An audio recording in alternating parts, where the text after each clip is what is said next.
Alléluia. Alléluia. Kembo na Yesu. Tupamboli nzambe na bolingo na ye. Tupamboli ye na kimia monene. Oyo nzambe azali na biso. Azali na biso. Lelo toza na divinité oyo etali masolo ya nzambe. Oyo aza koloba na biso tango nyonso tongo pokwa. Matin, soir. Le soir et matin. La nuit, la journée. Oyo nzambe azoloba na biso tango nyonso. Po azali nzambe ya bolingo.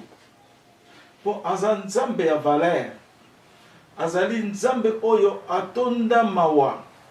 Azali nzambe oyo akokisaka lolaka na ye. Azali nzambe oyo akomisaka na destination na ye. Azali nzambe oyo alobaka le plan de la vérité. Le plan, nous ne parlons pas de n'importe quel plan, mais nous parlons le plan de la vérité. Azali nzambe oyo ayebanaka na bana na ye. Alakisaka ke ye azali père de brebis. Papa ya bapate na ye. Yango na nzambe azongeli bana na ye Israël. Azongeli Israël na munene ya nzambe. Po liloba wana ese etongama kakala na kati ya lolaka ya nzambe. A partir na likolo na Esprit Saint. Liloba wana oyo nzambe alobaki le peuple israélite. Ezali peuple oyo ngai na poni. Eza peuple de ma race. Oyo atindi mwana na ye Yesu. Aye kobotama na couleur ya race wana. Oyo baso benga le peuple noir, le peuple bantou. Bandeko na ngai. Tola la pongi te, tola muka. Po tola li pongi mingi. Tola li pongi na bokoko. Oyo ye après Abraham. Oyo ye après Jacob. Bana nzambe balali pongi. Pongi wana e menacé Afrique. E menacé esali tourbillon munene. Pona kobimisa ba africain na libanda ya mukiloyo. Pona basomba ba africain comme ba esclave. Ba africain na bamboka na bango moko bakoma ba wumbu. Ba vigneron ba landi bango tina bamboka na bango ba changer système ya Afrique. Afrique ezalaki un pays seul. On nzamba zoloba na Bible na Besaïe 18. Azoloba na Genèse 15, na Genèse 35. Azoloba Abraham na pesio un grand pays. Un grand pays, on ne peut pas comparer un grand pays avec des petits pays. Et ça mboka ya munene. Alors, lelo to komi na étape oyo nzambe azobenga Afrique Gloria. Ezali pamba te nzambe aye na munene na ye, na bolingo na ye, pona ko restaurer peuple noir, peuple bantou, o tozobenga africain. Mais tango nzamba ye aye na bilembo ya minene. Bilembo yo elobama te, bilembo yo na mukili bayebi yango te, bandeko na ngai. Bilembo pe bamsuba asengela yango, mais bazwa yango te. Bamsuba luka yango peut-être na ba calendrier. Mbazui yango mais ezaki pena confirmation te. Parce que tant ya mukili ezo changer. Alors, nzambe tango azongili biso na kombo ya Israël. Parce que za race na ye. Aye ko restaurer mukili na ye. Yango na nzambe azongi. Nzambe alobi église ya loni ya sika. Eye lokola mwana muke. Nazo répéter likambo ya ndako nzambe oler nyonso. Po sanctification na biso ezo wuta na église oyo nzambe ye nango oyo nzambe alobi na Matthieu 24 verset 14. La bonne nouvelle est que le royaume va propager la bonne nouvelle jusqu'à toute l'extrémité de la terre et viendra la fin des temps. Le royaume oyo yangwana ezongi pona kopesa liloba na mabele mobimba tango ya suka ekokokisama. Liloba oyo eye na misala na yango. eye na ba entreprise na yango, eye na ba département na yango, eye na domaine nyonso oyo eza parole, domaine nyonso oyo ezali la vie humaine. La vie humaine ezowuta na liloba, eza kowuta na ndenge bato bazo fabriquer te, parce que Satan azozwa kaka oyo ezowuta na bato, oyo bato balobi na base ya ndako na basima. Satan azwi yango ake kokosa lisusu bato. Satan azozwa oyo Nzambe asasala na plan ya Nzambe, Satan azobimisa yango po bato bamona ke Nzambe asali eloko te. Mais Satan n'a rien fait, absolument rien. Non, exact. Ye aza kozwa kaka po aza créateur te. Maintenant yebisa yo lelo bonne nouvelle. Nzambe asali yo moto na position, na forme, na yemoko. Asali na forme na yemoko o ezali volonté ya Nzambe te, pardon. Asali na volonté ya Nzambe te, mais asali na forme na yemoko. Volonté ya Nzambe esalaki eloko moko te. Nzambe akamati kaka forme na ye a créé mutu na ye. Alors donc la création de l'homme, c'est une création exceptionnelle. Na mabele oyo na mokili mobima na likolo tina se. Mais esika a compliqué batu mususu na ba angelo na likolo na ba service oya ba démon po asali mutu na mabele. Lokola mabele salamaki na sima ya likolo e salamaki après ko sala likolo, bango ba moni ke loko nyonso oyo eza na mabele ezali zéro. Eza eloko moko te ko comparer na likolo. Yango wana omoni ke Satan alingaki a gagner terrain oyo, mais alongi yango te po mukolo terrain aye ko kokisa liloba na ye Seigneur Jésus-Christ de Nazareth. Bon, et c'est lobby déjà likambo ya Gloria ndenge Nzambe aye na Afrique na mabele na le peuple noir, le peuple bantou na royaume Congo na RDC po Nzambe alobi tolongwa na bowumbu ya Congo, tolongwa na esclavagisme bandeko na ngai. Nangi na pesa exemple moko lelo awa. Lelo soki na mokili soko tali na likolo ba avion ezebele ezotambola, ba bis ezebele, ba train ezebele, ba masuwa ezebele. Mais na kati na yango eza na ba qualité ya ba avion, ba qualité ya masuwa, ba température nango, ba ndenge nyonso ezali. Mais na lelo na Nzambe na mokili oyo ya Nzambe zalaka toujours champion. Donc choix qualité ya service ya Nzambe na fonctionnement na ye ele kaka ya nyonso na mabele oyo Nzambe asali. Na koyiko pesa exemple moko. Eloko nyonso, création nyonso Nzambe asali na loboko na ye lobaka. Esalaka mouvement eza na makila na mai. Satan asala création te. Boye bisanga Satan loko ne na sali. Satan loko azola tsabino za bikeko. Bikeko lobaka loko moko te. Esala loko moko te. Ba Satan sala loko moko te. Au contraire, yango deso boma mukilo yo. Yango de diable aye ko contre la pona a détruire bana ya Nzambe. Alobi Yesu alobi nanga bikeko na zola tsayo ezaki sel bikeko. Katanga bikeko wana nyoso buka yango toko kokisa yango. Lokola Yesu alobaki yango toko kokisa yango na catholique. Pe na ba place msuso ba plata bikeko na bango au nom de Jésus. Bon, sikoyo Yesu aye azongi ndenge nini bato bakoloba ko Yesu ngalobi ye azawapi. Mais en vérité Yesu omona ye boete. Aye mo kalobi na Luc 17:21. Alobi bato bakoloba que ceux qui Yesu azali kuna Yesu azakuna. Mais non, mais le royaume de Dieu est parmi vous. Yemoko Yesu alobi cherchez d'abord le royaume des cieux. Ah, maintenant Yesu aloba le royaume des cieux. Mais biso na déclaration de zui na kati ya royaume oyo yeko te ya mukili mobimba. Oyo yeko pesa sango na les quatre coins ya mukili mobimba. Une parole exceptionnelle. Nenga na solo bona leki mutu te. Na leki bino te pona botemi lokola bino na ye mutu lokola bino. Même Yesu azaki mwana azamona Nzambe. Mais Yesu pe ayaki lokola biso. Ya wana nyokamaki. Soka ayaki lokola biso te ngonyokama te. Bangai pe donc babo maite. Donc ngana ye lokola bino na leki bino te. Mais oyo Yesu azana kati nanga aza champion ya likolo penase.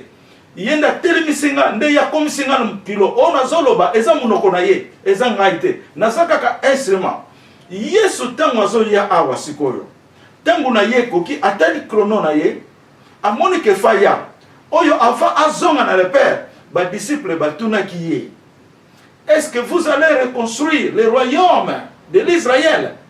Alors vous n'avez pas l'autorité de poser cette question, ce n'est que le père qui a l'autorité.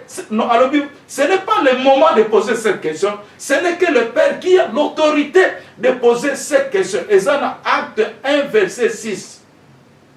Donc na lerwana a répondu ki bangote mais bango ba yeba kite que yemoko Yesu ne nazawana aza royaume ya Nzambe.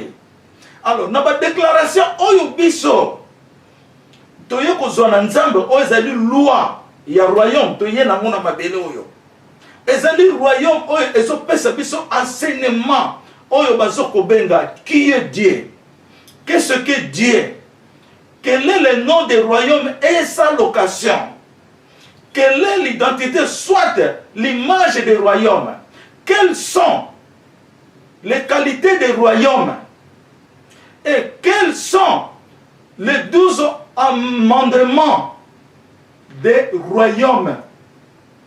Ezali 6 déclarations. Na kati ya 6 déclarations wana tokozwa réponse ya Bible.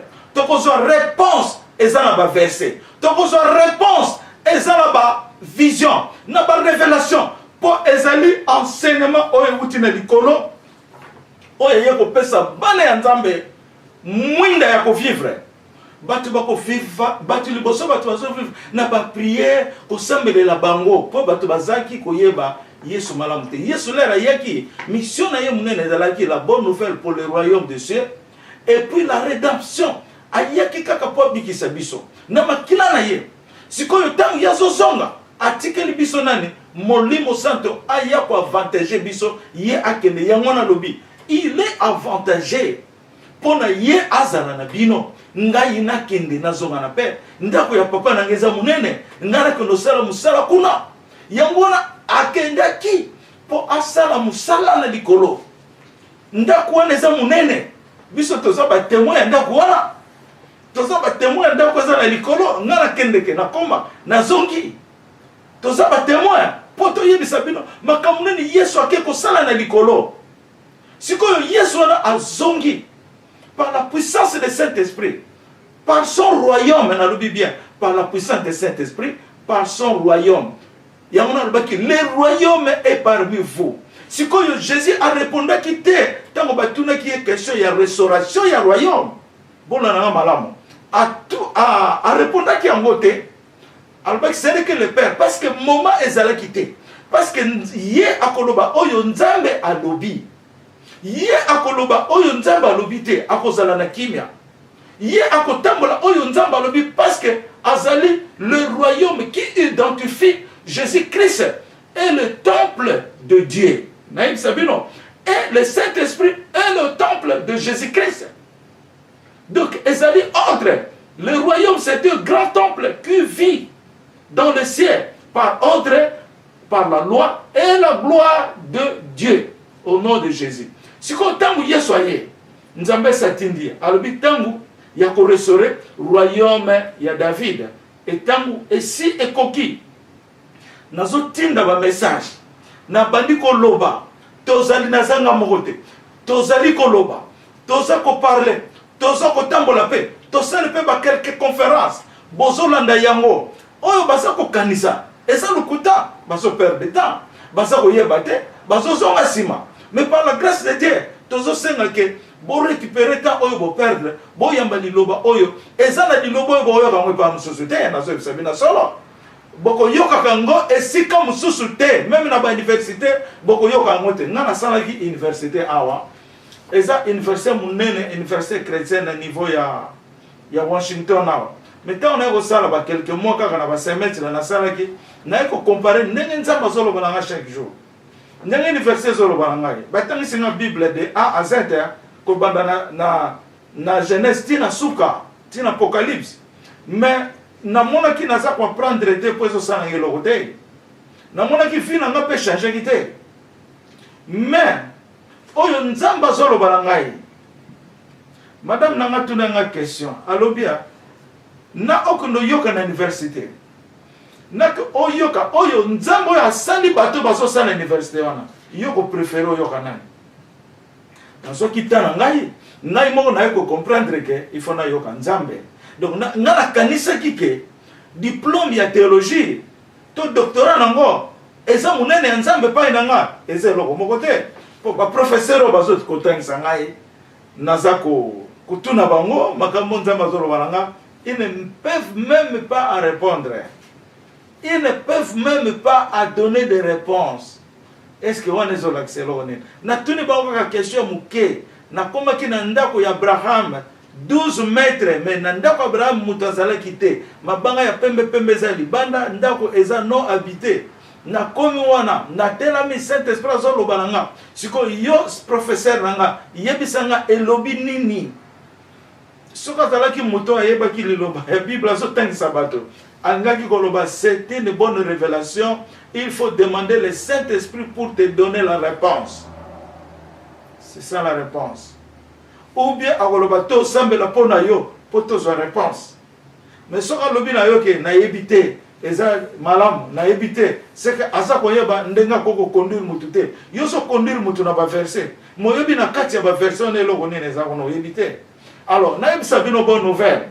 Seigneur alobi na ngai la caveté de la Bible yemoko ayeko pesa explication alobi les secrets de la Bible se trouvent là où toi tu es Eli. Donc na royaume moyo tozali nzamba lobi secret ya Bible oyo ya lilobe koma bi na Bible ezali epai biso tozali na bandeko nanga o tozolanda ensemble na kati ya royaume moyo wana Yesu azoloba abengi yango la caveté de la Bible. Mon caveté eza na Bible te mutu moko ayebi yango te mon caveté ezali ewuti na likolo nzambe tanga zoloba église wana eye lokola mwana botami sika mwana ya botami sika ayebe na makambo na ye ya sika aye na bakombo na ye ya sika yango no moni ayebe na kombo apesi gloria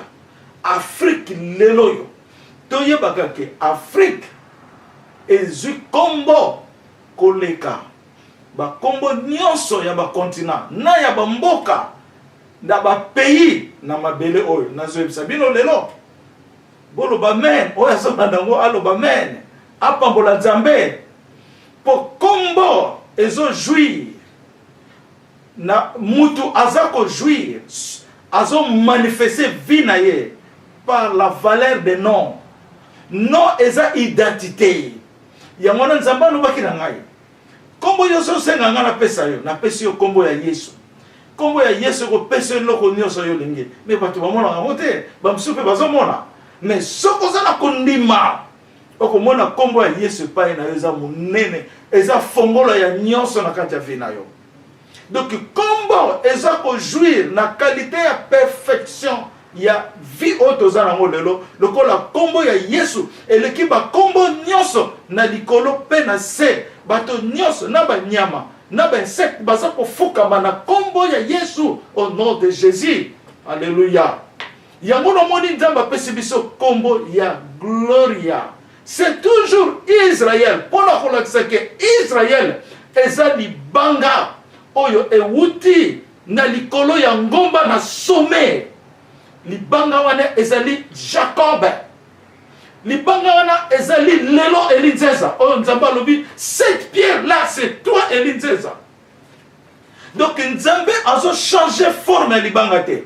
Mais batu tango bazo zonga na ye nzambe azo remplacer batu wana na position ya fonctionnement wana. Lokola Moïse akendeki nzamba che Josué. Lokola biso lelo David azongi akendeki a se reposer nzamba azongi par Elinzeza na simana biso pe nzamba sa se ba remplaçant o baza koya na royaume ya David. C'est toujours normal yango na nzamba yepo azongi sa royaume ya David na succès na le peuple noir, le peuple bantu na ebisa bino Israël wana oyo ba longeli oyo ba bundeli oyo mukini mobimba yebi des siècles et des siècles et des siècles et des siècles. Mais na yebisa bino balongi etumba kaka pona kombo ya Israël, mais ça pona peuple wana te. Peuple wana mindele wana bazalaki en exil te. Ceux qui ont été en exil, ce sont des noirs. Bazalaki en exil te. Natango Égypte, natango ya guerre Égypte. Nani Asser, ceux qui présentent Asser, natango je ne me souviens pas les noms. Alobaki na ba Israël avant ba bunda le mais biso ba Israélien to yebi. Et ça binote, ce sont des noirs. Président iranien, alobi même chose. Bino bazo le bela so likamba Israël. Mais Israël biso to yebi ça ba ngote. Alors bango bazo longa pona libanga wana na so yebisa bino ezali Israël libanga wana oyo eza na ngomba epai Yesu azali. Libanga oyo ebukaki statut ya Babylone. Libanga oyo David akrasaki mutu ya Goliath. Donc libanga wana bangonde balongi nango kaka pona kombo ya Israël. Eza lokola yo pesi mutu code na yo. Olobi code na yo ya banki na yo eza yango. Ou bien mbamiyibi bakoti baye ko fuyenda ko na yo bamoni code na yo, bamoni coffre na yo, bazio yango babondo sakana na mbongo eza na kati. Bamoni secret ndenge tota bakoki yango te bazongi na se ya mabele. Nzamba zolo bana na loba sikola. Pourquoi c'est par la chair? Nzamba lobi na loba. Eza na ba nation oyo pe Nzambe atie misu na ye. Lokola nation congolaise glorienne eza nation ya Nzambe. Nzamba pona nation na ye comme race na ye, peuple na ye. Alors mutu moko akoki kotia par loboko na ye na nation na zate na zebisabino. Eza la justice ya Nzambe. Ezali pe ko contribuer na papa so biso toza na wana Congo. Na zebisabino solo. Boyebi yango pe. Alors, yango nande message tozolo balelo. Reine oyo Nzambe ayeli biso na mona na Yesu na mabele oyo ayeli biso pe na prière apesi biso kombo ya Gloria na Afrique po Congo ezali Afrique. Congo eza na 25 millions de kilomètres carrés. O bazolo ba 2.4 wana eza lukuta eza oyo mindele baye ko fabriquer po bayibaka ba poche na bino bayibaka ba richesse na bino. Congo en valeur d'origine ya création. Le Congo, Dieu l'a créé avec 25 millions de kilomètres carrés et Dieu a mentionné 9 millions ont été tombés. Donc, Congo, Ezali, Israël, Ezalaki, toute l'Afrique est une partie, il y a un côté Moyen-Orient, il noir, Bazalaki, tina niveau ya Israël. Non, tina niveau Arabie Saoudite. Ba noir bazalaki kofanda tina Arabie Saoudite yango moni mabele ya Arabie Saoudite babe yango Arabie Saoudite. Arabie Saoudite ngoloba les noirs arabes. Les noirs arabes yango no moni ba pakistanais ba oyo bazwaki kokoma barabe parce que d'origine d'arabe et wuti na Yemen mais siko bango moko ba yéménite balata posopena ya karabite eza sikoyo ba nation mususu nde eye kolata le poso ya arabe ya race arabe lokola ba pakistanais ba indien ba wuti kuna ba Afghanistan balati ki arabe ba botoli ba mabele wana et comme lelo ya bango ozomona pona nini po ba noir ba BBC mingi bon on eza histoire eza kaka introduction yangona na so sabino ke Congo eza munene 25 millions de kilomètres carrés qui prennent toute l'Afrique. Donc Nzambe pe alobi Gloria prend la forme de tout le monde. Donc yamabele mobimba alobi Gloria est une forme yamabele mobimba. Donc soko ke na sanja Nzambe Nzambe zoloba Afrique est une forme yamabele mobimba. Et nous loba nini na langage Nzambe. Na langage ya Nzambe ezola kisake Afrique ezozwa contrôle yamabele mobimba na mokiloyo. Même na Chine, bakobana ko vivre au départ ya Afrique. Bon, alors Nzambe aye na règne oyo batuna ki Yesu royaume au restaurer royaume comment ozo restaurer yango? Jésus répondaki te. Mais royaume yango nde yango yo Yesu ye moko aye ko restaurer yango. Lokola ye na mabele na ye asalaki ayeleli biso na losambo mpona kolakisa biso ke asa ye na biso tokotanga yango na kombo na Yesu. Par la puissance du Saint-Esprit, le prophète Élie Nzeza a prié avec sanctification pour les qualités et le fonctionnement du royaume du Seigneur Jésus-Christ sur toute la terre. La prière. Mon Père berger, c'est vous qui nous donnez l'affection de vivre à cause de ta manifestation, à cause de ton amour, à cause de ton alliance. Oh mon Dieu, ton nom est mon pardon. Alléluia. Eza munene mingi te, mais eza qualité ya prière. Donc ce qui to lobi to sosola yango na komeka ko sosola yango na révélation. Mon Père berger, et ngi koloba Yesu akiteli biso comme Père berger. Donc oyo aye ko bongisa elanga ya bapate ya Nzambe. Aye ko bongisa elanga wana bapate ya Nzambe bapananganaki. Nzambe atiaki ba berger. Atiaki ba berger na kati ya mabele na ye. Ba berger wana ba sabote. Ezali na Ézéchiel 34. Ézéchiel na 34 ndenge Nzambe azoloba ke natindelaki bino ba berger. Natindaki bino ba berger. Bo salisa ba pate na botiki bango ba zoki zoki. Botiki bango ba kimi zamba. Bo koki ko bande bango te. Ko tia bango ba bande na ba potete. Botiki bango ba panzani. Ba kokite. Yangona Yesu ye moko aye comme le Père berger. Tokotanga yango après na tango tokoloba susu ba révélation mususu tokotanga yango eza kuna na kati ya Ézéchiel 34. Donc ezali wana pona toyeba ke Nzambe oyo amemeli biso bolingo na ye po azongisa biso na kati ya botanga yango na Ézéchiel 34 verset 11 à 22. Verset Ézéchiel 34 verset 11 à 22. Alors omoni ayeli biso na kombo ya Père berger. Alobi c'est vous qui nous donne. Nga nazo sambela mais na sambeli na kati na ngai cet esprit azo senga na Nzambe. Ndenge Nzambe ye na mabele. Alisiko eza ko yepai na nga loko naza mosali wa ye naza ko zo prière wana na kati na ngai. Aye na kombo ya Père berger. Fo ozala kaka papa berger po osengisa bana na yo ba c'est papilla miteme bukana na bandenge nyoso to ndenge to kokoloba. Alléluia. Amen. Sikoyo aye koloba c'est vous qui nous donne. C'est vous qui alobi c'est vous qui nous donne l'affection de vivre.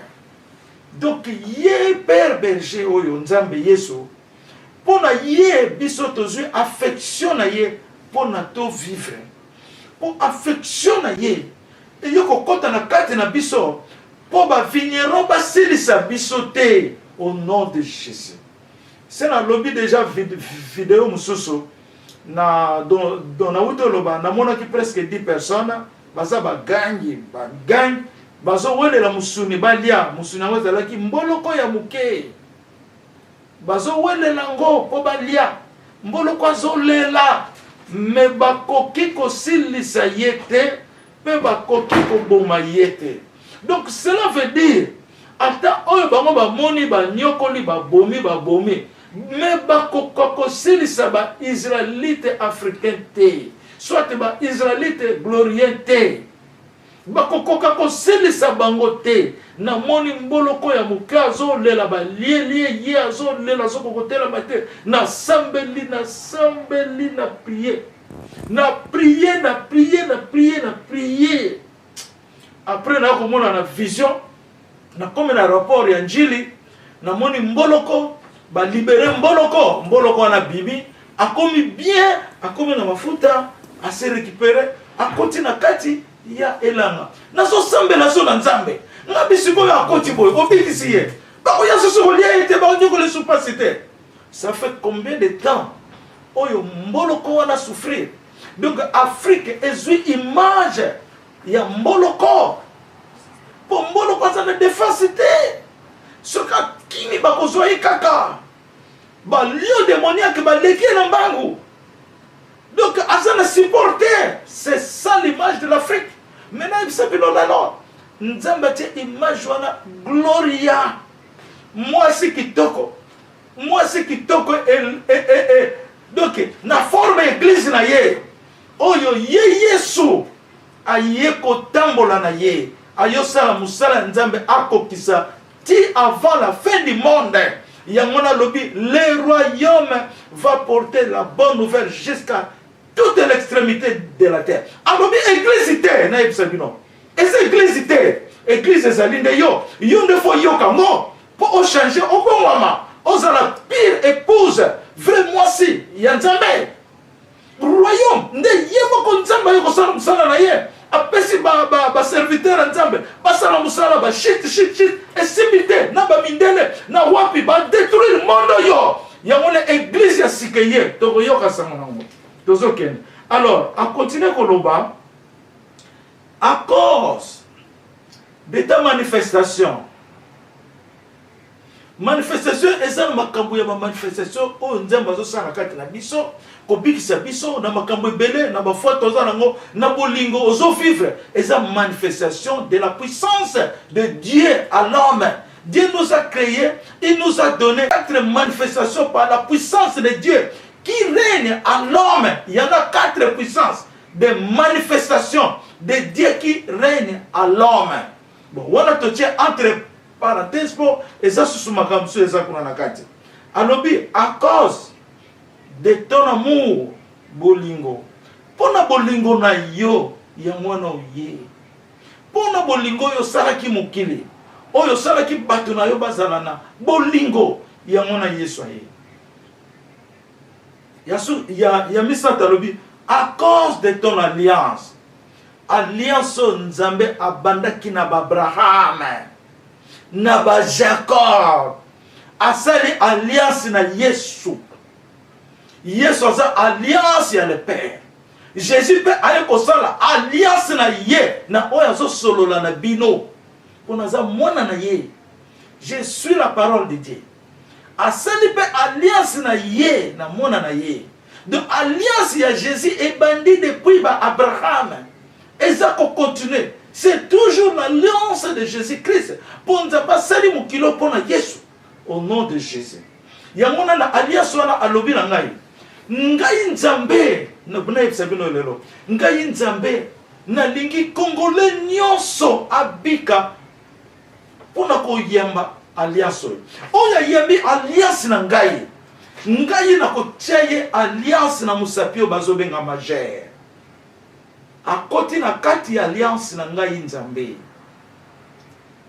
Alors, kondima alliance ya nzambe ezalika kondima eza na promesse mibale o ekomi moko eza Yesu Kristo Masia. Promesse ezali Saint-Esprit, promesse ya pardon ya nzambe nde qui fait l'alliance ezoko wuta na nzete moko o e porter les 3 pères. Le Père, le Fils et le Saint, les 3 personnes à Dieu, le Père, le Fils et le Saint-Esprit. Nous étions les akaka moko. Ils ont représenté les 3 personnes en Dieu. Nde alliance wana eza nzete moko. Alliance wana nzamba lobi eza lokola mwana oya botami sika. Ayebe na makambo ya sika. Tokomona ndenge ezali 50 azoloba na verset 15. Que ye ako raconter makambo bato nano bamona te. Akoloba makambo bato nano bayoka te. Ya mwana wana oya yesika. Na forme église na forme ya nzete boko. Donc mwana wana yende azali alliance oyo nzamba tende biso. Alors yamona nzamba lobi accorde ton alliance. Donc nzamba landi alliance ya bakoko na biso oyo asalaki na Abraham na ndenga komi na mwepa na biso. Alléluia. Nde prière yo ko continuer pour na sa prière oyo. Oh mon Dieu, ton nom est mon pardon. Molimo santo to sambela. Alors, o kikoloba nini na langage ya Nzambe na prière oyo. Lokola Nzambe ayambeli biso prière oyo. Ayeleli biso na trois positions, na affection na ye, hein, na le père berger affection na ye, yango tozo vivre a ko vivre nde ayeleli biso na trois positions à cause de la manifestation, à cause de l'amour, à cause de son alliance. Nde yangona biso lelo tozu pardon. Yangona lubi oh mon Dieu, ton nom est mon pardon. Il faut tout sambela yango. Oyo bako comprendre prière ote batuna biso to komela bango pe to yebisa bango ndenge nini bako ko sambela pona yango. Cela veut dire Nzambe salimbisi biso. Atali kaka ndenge tozo sambela te, atali kaka ndenge tozo capacité, mais atali pe chrono na ye. Atali temps na ye, Dieu est le Père de temps et de circonstances. Donc, mission, il y a miracle, et s'opéraka, na biloko na misato, le temps, la position et la location. Et qu'on peut causer express d'urgence, mais presque misato en ezangagate. Donc, nous n'avons pas atali temps na ye, atali plan na ye, atali mawa na ye, atali pe bana na ndenge ba souffrir nde Nzambe ayeko bikisa biso asa limbisi biso yango na tango bato bazolo ba kongozo souffrir nga kuna oyo kangote non oyo kangote na oyo kangote na zoepsa bino poto za déjà na kati ya marche ya Yesu Kristo pona akomisa Kongo ezala gloria solo pona elonga mokili mobimba na plein ya Nzambe. Amen.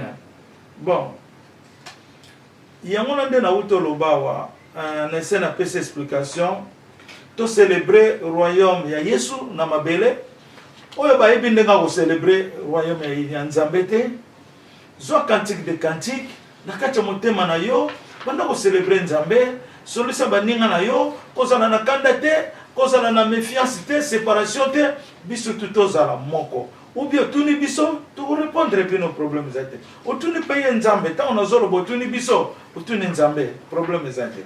Ah si quoi to continuer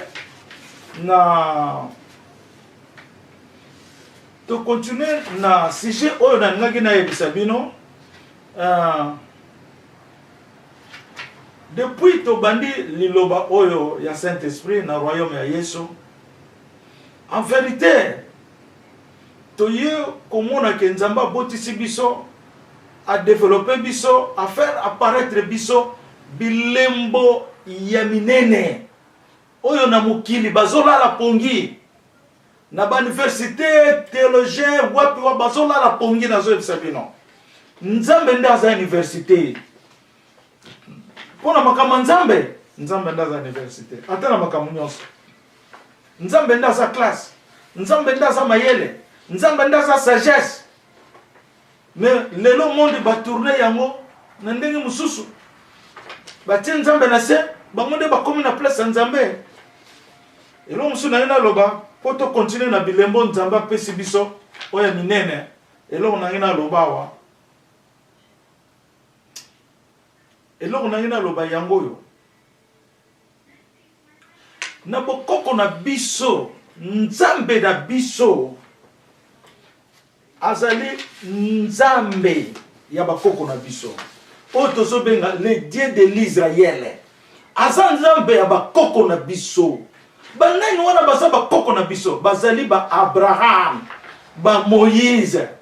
Bango nyonso wana baza bakoko na biso parce que ils sont des noirs ou ils étaient des noirs. Peuple noir, peuple bantou. Bazaba koko na biso ba Abraham bazaba koko na biso. Nazo ebisa bino lelo. Nzambe oyo ya ba Abraham, ya ba Jacob. nde nzambe na biso. Nazoyebisa bino passage moko po tomona ngo ya solo. Tokomona ndenge différence. Eza na différence ndenge bindele baza ko adorer nzambe. Na ndenge biso tozokumisa nzambe na biso. Na bandi na premier point na. Biso eza ya ko forcer te. Bon nzambo ya biso to forcer yango te. Po biso toza na nature na ye. Toza race na ye, toza peuple na ye. Yango na tozo forcer yango te. Eza kaka différence. Nzamba aponi biso na likolo, atindi biso na ndenga batu, nde yango ekomi mubulu, nde yango na baso sakana na biso, baso boma batu, mais baso bate bato baso boma baza banani. Bato baso nyokola baza banani. Nous sommes de la race de Dieu. Nazo ebisa bino nzambe o nazo loba o nzamba lobi na ngai. Nakoki ko loba o nzamba lobi te. Nazo mona peuple israélite noir bazo sepela. Nzamba zo la sanga ki ça c'est mon peuple. Ça c'est la race de Dieu. Ça c'est le peuple de Dieu. Nazo ebisa bino. Tokotanga yango na Bible. Tozotanga na Jean 4 verset 22. Yesu alobi au nom de Jésus. Vous adorez ce que vous ne connaissez pas. Nous adorons ce que nous connaissons. Car le salut vient des Juifs. Oyoki. À continuer. Mais l'heure vient, et elle est déjà venue, où les vrais adorateurs adoreront le Père en esprit et en vérité. Car ce sont là les adorateurs que le Père demande. Ce ne veut dire bah vigneron bah changer qui système y ressemble là. Bah changer qui yango des siècles. Il faut que nous ressemble là kaka nzambe na bandako na l'église na bangomba faut que nous kaka ressemble là nzambe. Tu vois? Ezali ba système na bango bazalaki na yango. Eza ndenge banzambe ya bokoko na biso te. Ndenge ba Abraham bazalaki ndenge mwana te. Yango na moni Yesu azoloba wake.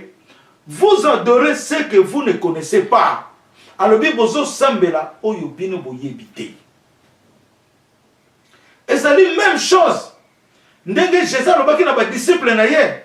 Tango ba yebi se que to sambela pona moto ekita na likolo ekita na se moto bakitisa moto Yesu alobi boyebi ba esprit oyo eza na likolo te boyebi bango te apekisaki bango siko ba esprit wana eza na likolo na espace eza banani yango na oyo bato balakisi bino makambo nzambe yango na bino bozo sambela nazo bisa bino lelo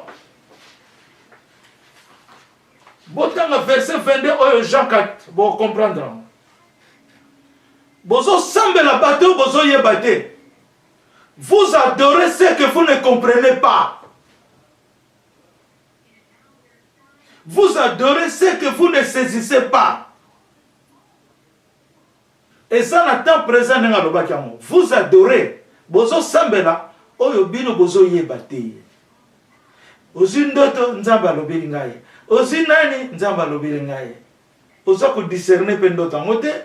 Ozoye ba peteke bango pe ba oyene lokana nenga kinzambe te po ba ibika nzamba likala nengwana ba oye bilokana nengwana même makambu na ye siècle e wumelaka e changera te e loko moko sate oyo pe bazala bolingo o bazo kende pe na nzambo ya solo nzambe pe mawana bango ezali na nzambe pe azo comprendre bana na ye basa ko tengama e sika oyo to faites attention nazo bisabino yang nde yango moni passer na soto sambela na ye atungisaki nzambe mingi alakisa ye prophète Elinzeza zande nene albi nzambe osolobeli bato mingi pona prophète Eli bongo nga okolobela ngai te nga pe nalingi na sosola likambo yo olobela nga pona prophète Eli mais ye wana sasa les vidéos na ye oyo le géant qui se trouvait entre l'espace oyo ba bloqué ma pamboli ya nzambe pona bana na ye ba géant yangona bato bazambelaka yo komona kaka osambeli pona maladie sili mais oyebi epai ewuti te esprit wana ewuti te Il faut te faire attention. Je vais expliquer bien les Camboyo. Il y a 22, il y a Jean. Vous adorez ce que vous ne connaissez pas. Nous adorons ce que nous connaissons. Car le salut vient des Juifs. Le salut vient des Juifs. Kobika mapamboli eye naba Israélite. Bon nanga malamu awa Jésus salaki clair. Donc azako différencier. Ndenge ya kosambela na bato basambela kala. Na bato biso to ye na Yesu ndenga ye ko enseigner biso. Aye ko lakisa biso la façon de prier. Comment on peut prier? Yangwana car le salut vient des Juifs. Yangwana na lobaki ke biso to forsaka yango te. Que ngai elinze nzamba solo na nga. Nazo forsa ngote. Nazo tungisa nzambe te. Na yebaki yango te.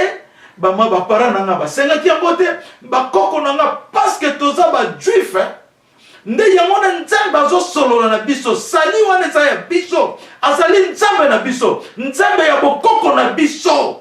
On ne force pas ça. Les deux sont totali na Congo. Ata ba passer baza mabe to ne tozo bato bazo loba n'importe quoi. Mais total que presque mokili yango nyonso ya Congo etondi na liloba. Elingo loba nini?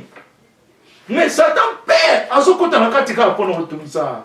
Ko bungisa bana nzambe na ba ndenge ya ibele. Ozomona. Mais biso toza ya nzambe. Ndenge biso tozo prophétiser. Ndenge ba ninga msuba so sambela. Ndenge ba homme de Dieu. Ndenge bato bazo linga nzambe. Mais na biso et ça déjà automatique. Na plein nzambe pona biso. Tozo forcer ngote. On ne force pas ça. Tozo forcer ngote. Alors, et ça li bato msusu ba dévier, il faut pas que na ba école théologique na ba droit. Ba ni okomona tango ke kuna okesuko kita. Parce que système ya kuna ezali ko affaiblir. Système na bango ya ba vigneron ezali ba adorateur oyo bazo sambela na ba bougie ya kiete on nzamba lingite yango na awa Yesu azoloba mais l'heure vient et elle est déjà venue où les vrais adorateurs adoreront le Père en esprit et en vérité, car ce sont là les adorateurs que le Père demande. Donc, Yesu nde upanza secret wana. Mosali moko nzambe avant Yesu alobango mutu moko alobaki yango aza te. Non. Ngomba. Kuna l'église. Napekisi l'église napekisi bangomba te. Mais na sens o nzambe azolobela yango. Nzambe azali pembeni na yo. Et si quand nyonso yo ozali, yazali père berger na yo nenga yeli biso, azali pembeni na yo. C'est ça la parole de Jésus. Pour nini communion comme okene na ngumba? Pour nini communion comme ozokene na l'église? Na pekisi l'église na pekisi bangomba te. Mais nazo l'exabilo ndenge ba toko sambela nzambe en esprit et en vérité. Parce que Nzambe azali esprit. Tu vas te contenir. Dieu est l'esprit et il faut que ceux qui l'adorent en esprit et en vérité. Est-ce que tu as comprendre en mot? Nzambe azali mutute. Nzambe azali esprit. Et pas une yozali. Il est omniprésent. Oko sambela na kati ya motema no Yesu alobi kanga chambre na yo kota na kati ya chambre na yo muta yo ka ete sambela le père vous écoutez elingo loba nini ngai soki na lingi na explique bino na l'église na ngomba ngai soki na lingi na kende na kusambela na ngomba na kai pota msusu na ndako na nga condition za malamu te nazomona condition za malamu te na botel ba condition za bien te na préféré na kende na ngomba pokuna nazana kimia c'est dans ce sens na préféré nazana éloigné na yoka makambo batu msusu te na yoka bakanda te nazana na ba tentation te c'est dans ce sens mais nakoki kosala yango epai nyonso nazali. Bozo tia makelele naza kuna te. Concentration na ngai eza na esprit na Nzambe. Bozo sala ba mufuma na bino ndenge nyonso. Naza kuna te. Donc ezali niveau spirituel lisusu. Mais Nzambe ba pesaka pe ba programme. Pona ba serviteur na ye. Kokende un peu loin pour kuna asolola na yo bien. Kuna yo o comprendre ye bien. C'est dans ce sens kaka. Donc vous êtes libre à un temps donné pour que vous soyez bien concentrés, sanctifiés, mission ya Nzambe et kongisama na kati na yo. C'est dans ce sens. Ozomona. Mais Nzambe azali esika nyonso yo zali. Yangona tozela kaka na l'église te. Na pese exemple l'église. Na l'église ezali surtout esika bato bayoka mateya. Et ça peut être nécessaire pour nous ensemble. Nécessaire bato ba bongwama na mateya. Ba yoka liloba et transformer bango ba kota na royaume de cieux. Ba kote sa bato na ba royaume ya matérialité. Royaume ya kisité. Ya ba maïté, ya ba ngomba te. Mais royaume de cieux.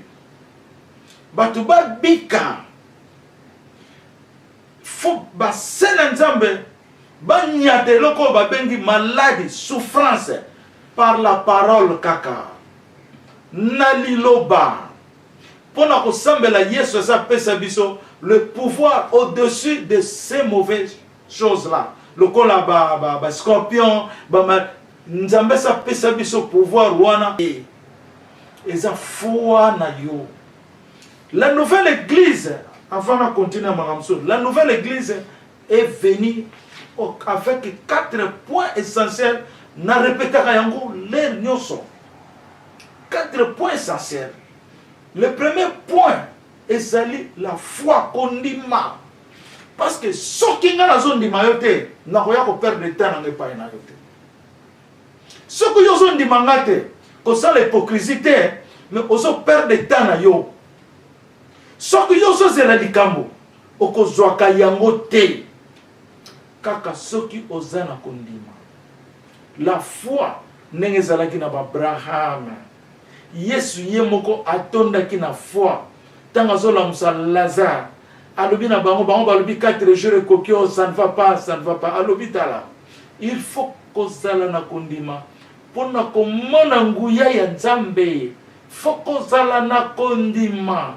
Pona komona gloire ya Nzambe. Alléluia. La foi kondima yango nezali premier point ya église oye telemi lelo.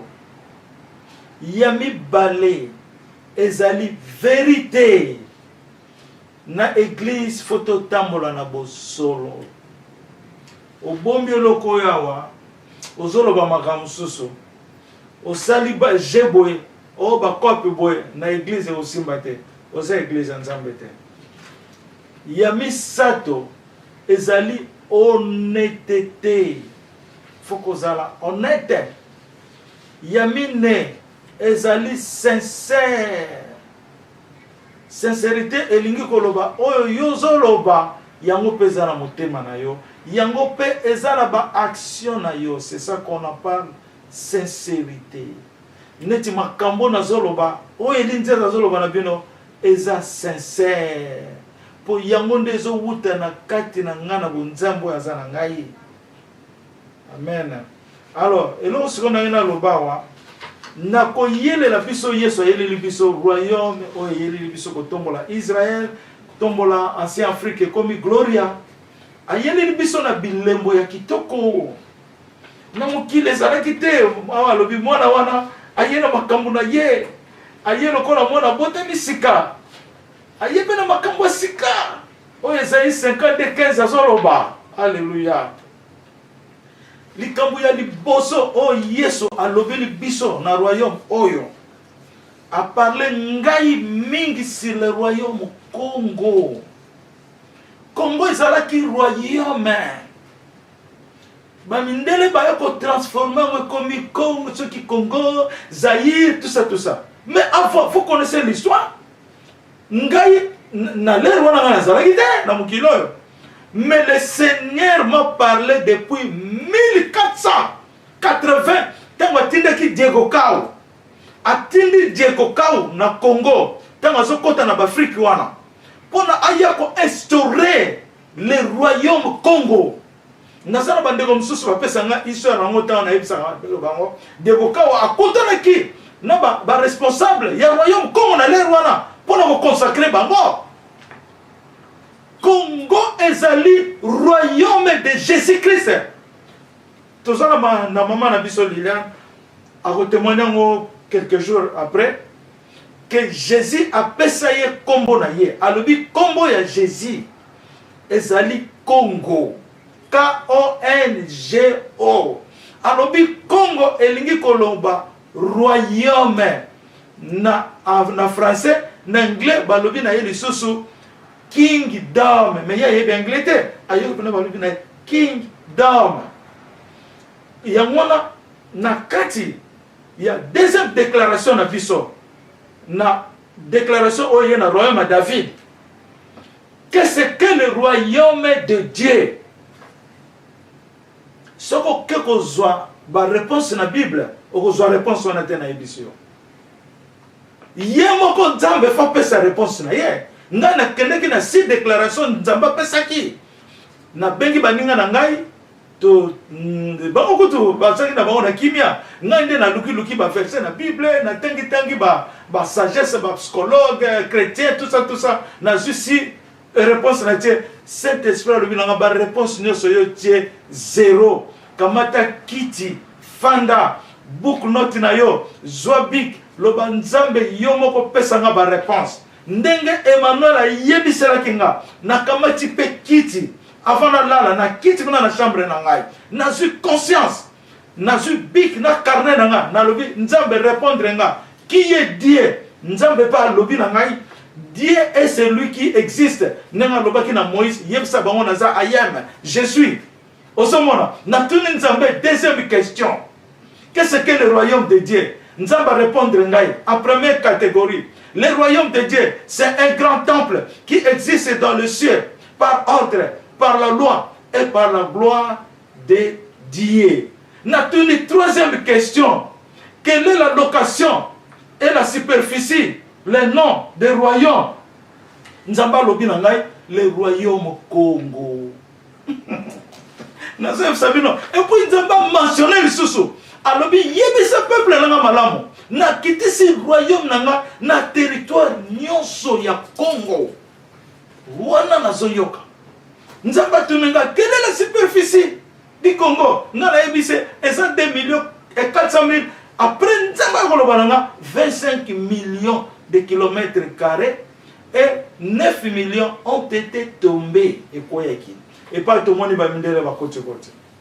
Vous avez donc Nzambe azana monde Nzamba lobaka batu mususu bako kansake il faut que muta lobela yo mais non yo kanisi ba technologie oyo ba science oyo mine les autres côté la mana monde mais c'est bien tant na uti na mise na Washington DC mikolo yo kakoyo mona nga invité nga to kina na mise ya mise on baso ben ko ben ngo musée de Bible. Donc la Bible et ça na bato basangisi mbongo basali musée ya Bible ya liloba Nzambe na c'était ça nango beto on accueilli na makambo nyonso na mona ki na kati 80% za catholique et puis ça judaïsme makambo moke nde na moni ba na liloba ya Bible moke kaka même na sala ki pe commentaire na soko ko tala musée wana il faut au pesa rapport na yo monele ndenge mais na yebisaki bango bino bo lobby ke ba israélite wana ba frère juif te na lobby yango pena na lobby yango ozomona mais na sepelaki na likambo kaka moko na likambo moko na sepelaki nango oyo Nzambe sa pesi biso yango déjà likambo moko eza nini bango balobi Nzambe aza architecte wana ya solo au nom de Jésus na lobby amen.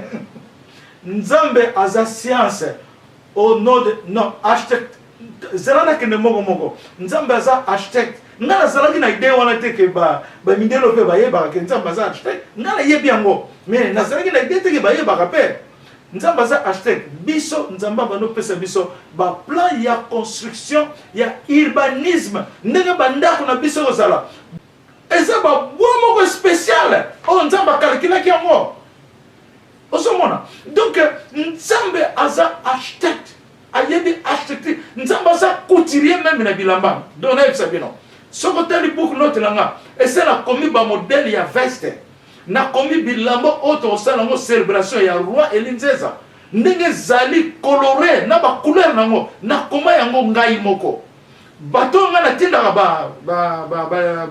ba image na WhatsApp bomona ndenge na komaka yango ndenge so la sanga forme église na so komela ndenge nzambe so la sanga nzambe aza architecte aza dessinateur balobi nzambe aza science eza ya solo amen pourquoi nzambe sa pesi biso ba formule ya ba moteur ya ba avion ndenge ba avion o ezo ya lobi ekozala ba avion so tambola comme de turbo 2 heures Kinshasa Paris 2 heures et demie 3 heures c'est komaki ba avion moko sophistiqué ekozala na système moderne oyo eza na royaume ya nzambe oyo eza na ba avion mosusu te nzambe so nakisanga na ba avion moderne oyo biloko batia kuna eza na berere eza boye po eza makambo koloba te osomona donc nzambe azali science ya solo alors ntango na tangi nga bi wa mais bato mpe bayebi nzambe bayebi nzambe quand même mais nde ils sont mal conduits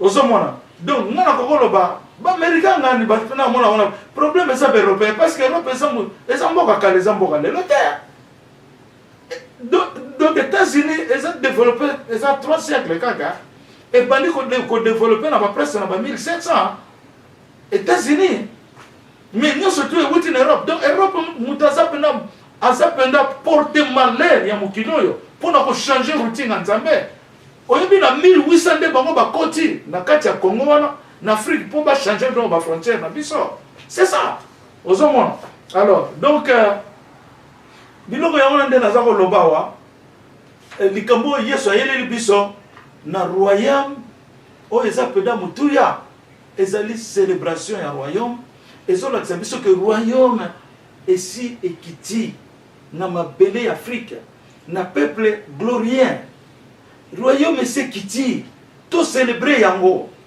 alors biloko naza koloba biloko royaume eyeleli biso na bafondation ya minene ndenge na lobi royaume Congo naye koloba nese napesi bino exemple ya royaume Congo ndenge nzambe alobeli ngai na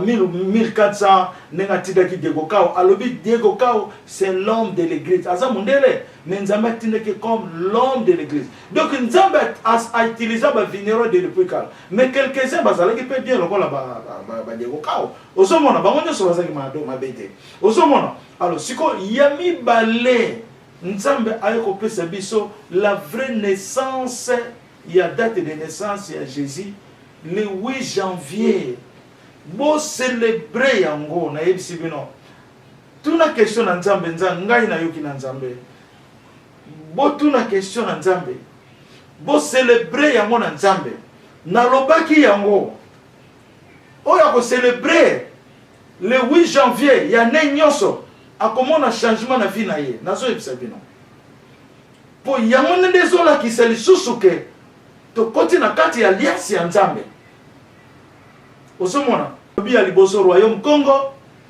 na lobi royaume ya Yesu eye to célébrer eze événement ya munene oyo batunaki Yesu na acte 1:6 eza événement ya munene batu mingi bayebi yango te nzambe aza ko révéler batu Yesu akoya mais tozoloba likambo ya royaume ya David oyo Yesu aye ko restaurer mingi bayebi yango te mais toza na secret ya royaume ya David détail nango sena na lobi on a ba vidéo bolanda yango et c'est to lobi yango OK événement ya munene eza gloria banda mukile banda Afrique pour la première fois échanger combo ba Europe etika l'Europe Amérique etika l'Europe Amérique Australie etika la Australie mais Afrique est combo ya gloria eza événement munene na kati ya royaume biso tozali eza ya solo na zo bisabino eko kokisama c'est kokisama ki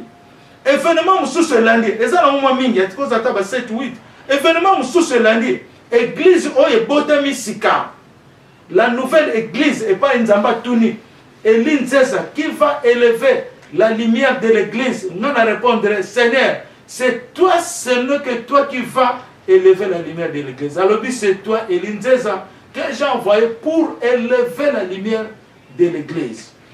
Tangu mukolonamo kokaki alobananga, alobinangai loba, parle au nom de Jésus. Loba, église, lève-toi. Parle ça 3 fois. Nalobi au nom de Jésus. Église, lève-toi. Église, lève-toi. Église, lève-toi. Au nom de Jésus. Alors, donc, ezali ngaite, ezali yesu. Azo sala musala na ye. Nakati na ngai, na pona bana na ye. C'est lui qui fait ça, ce n'est pas moi. Ye nazo sala musala na ye. Aponi nzoto na ye. Aponi forme nzoto ya lingi atambola na mukili comme cette direction. Benveneme zebele. Le fondement de l'église, yamona na ebisibino. Le fondement de l'Israël, c'est na ebisibino belé. Nyo se zouta na ba point stratégique. Oyo nzambe amemeli biso. Naso yebisabino. Botala makambo tozoloba. Bokota internet, botuna ba passer, ba yebisabino ba yebia ngote. Yamona pe bozo ndimanga te. Ozomona po eza ya sika, e yena makambo ya sika na mukilo yo. Toko vivre makambo nyosa sika. Nzamba lobi to vivre na 49 sciences développement oyo koza likolo ya nyoso na mukilo yo. Oyo nzamba bengango académique. Oyo eye ya sika. Yamuna tolobi ke nzambe aza nyoso na nyoso. Yamuna nzembo nazala au nom de Jésus. To pamboli yo mingi nzambe to nakanisi to na sujet wana ya lelo to ngaki to sosola mwa muke to pesa penza valeur ya likamuna biso ndenge ezali sikoyo avana continuer pona na clôturer nano awa nalingi to na pesa bino o nazwa keza ndoto to mona na kati ya ndoto wana eza ndenge nzamba lobalanga clair boite nazoka mezalaki na lali pongi nazolota ndoto nakati ya pongi nakati ya ndoto nga nazolota nazako mona bakangi biso bato bele nakati ya ndako moko boye tokangami nakati ya ndako moko tofandi fandi basi ba mama bana ba papa ndako ezaki ya munene ndenge esalamaka soko tali yango omona nete eza kokangama te soko tali yango omona ke bato bazwi problème bake batie bango esika moko mpo bagarde bango ndenge ezalaka na baka incendie bamai ndenge ezalaka biso wana ba Florida alors bato bazangi bandako bamai ekotikoti baza korassembler bango quelque part de façon que balesa bango tout ça va supporter bango mais si quoi on a yokaki posana kende ko se soulager na moi mukena libanda tango nazobima na sentir na moni ba garde fou ba fandi na libanda ba telemi na ba fandi na ba position moko bien te na comprendre que bato yo na comprendre na stena ngake bato tu bazo bima po bakende ko se soulager bazo boma bango bato na bazo zonga na kati te bazo boma bango siko na bi olena kende ko se soulager na kende soute po ezali soko kota na kati ya toilette ne place na bazio bakangi yo babomi yo pe sans trace bazo ko éliminer bango ndengwana asiko na bité il faut na kena coin siko ba comprendre ngai ke na lingi na kima ngapa na comprendre ke ba comprendre ngai mbala moko na kimi tangu na kimi moko azaki wana a sauter a landinga la vitesse na pena so kima na mbam ala bwakeli nga filet azalaki na filet moko ya rouge filet ngo eko kanga na maboko mais filet ngo zo pela moto na sentir que filet ngo pela na maboko nanga e kangi nga penza siko ngana continuer ko kima na file na nga siko yo na yoki ye alobi na ngai omoni bo yokela ki Yesu oya fandi na binote bo négliger ye bo seli mabe lelo bo moni ndenge bo komi lelo moni ndenge bo komi alobi na yoki ye kabi nazala file nga pitiko tika na sauter miro yo comme ça na kende kuna na keno longo po nazo longo lango zo longo nazo lo ba Seigneur Yesu menga zala na yo nazo sala neti nazo rappeler Yesu menga zala na yo oko kanga boete oko ko permettre ba kanga boete na zala na yo mbala moko pana la muki donc ta na yo ba komba Yesu na zala na yo oko ko permettre ezala nga boete mbala moko na la muki ta na la muki na bangi na peme na tali bozala ki ndoto neti na mwana mwana te seki ndoto te neti zala ki événement moko penza ya solo mbala moko na zongi na kobanga na kena no na melimai na bando sembe na nga binzambe soko yebike soko moni ngai ke na sala ki mabe wana nga na zai inora na zo eba ngote da sala ki mutu mabe to na sala ki mabe c'est plus sécurité sonde motema na nga bien nzambe yebisa ngai pona moni likambo na moni esalame na nzoto na ngai neti nga na sala ki yo mabe po mutu na lobike bo moni Yesu azana bino me bondima ki yete bo négliger ye bo yokeli yete lelo botala ndenge bokomi oyebike na bano méditer mais tant na zo sambela na motema na nga mutu azoloba na ngai ezali yo te yo nde olati bowumbu na bango olati pasi na bango yango wana yo ozomona yango eza na nzoto na yo nalingi kokipe ndenge wana kutu te ndenge saint esprit azoloba na nga wana ngai nake kaka kipo lokola esalamaki na nzoto na nga esaka ngai nde moto nayoki pasi bato mosusu bayoki pasi eza te na continue kosalenga binzambe limbisanga nasengi bapardon nasengi bapardon nasengi bapardon nde na lere wana naye kozwa susu pongi wana nasengi bapardon nalamukaki na bano osambela nzambe siko nzambe arépondre nga nazongi lisusu na pongi na kati ya prière na ngai mbala mona moni mwana mwasi moko azalaki wana aza africaine na nzoto mike aza mwindu te aza pembe te mwana mwasi yango donc singa file oyo ezalaki na maboko na nga namoni yango na mwana mwasi wana mwana mwasi yango alongoli yango kaka boye alongoli yango boye ntina ye koyebisa ye nga nalobi yo ozali mwasi oyo ngai na ye kobala me nayebi elongi na ye te nayebi forme na ye te namoni kaka azali mwasi yo ozali mwasi oyo nga na ye kobala ti nalamuki na medite sikoyo ntango na ye kolamuka na ye kozwa réponse motema na nge kiti sikoyo nzambe azaloba na nga mwasi wana yo olobi oye kobala azali mwasi oyo Yesu aye kobala gloria au nom de Jésus. Donc Afrique ndenge nalobaki ke Afrique est une forme ya mwasi nde mwasi wana Yesu aye kobala pe mwasi wana Yesu fa libere ye akokobala ye ndenge wana te.